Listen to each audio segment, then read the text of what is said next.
The Gary Smith 1970-71 O-Pee-Chee number 69 hockey card. Written on the back of the card, Gary is an exciting goaltender to watch as his style is sometimes unorthodox. Inclined to wander from the crease, Gary will carry the puck up to the blue line himself, a trick that gives his coach gray hair. Gary played in 63 of Oakland's 76 games last season. A closer look. Gary Smith started his NHL career with the Toronto Maple Leafs but saw just 3 games in 1965-66 and 2 more in 66-67. At the 1967 NHL expansion draft, he was the 11th overall pick and the second goalie to be taken by the Oakland Seals behind Charlie Hodge. After the franchise's first season, Smith took over as the number 1 goalie.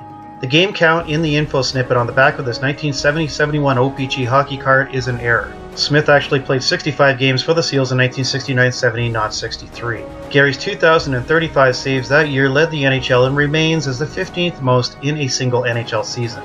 He also led the league that year in losses, goals against, and shots on net. Despite mostly getting beat upon by opposing teams in 1969-70, Smith managed 2 shutout wins. On November 30th, 1969, he made 36 stops to help the Seals to a 1-0 win over the Detroit Red Wings.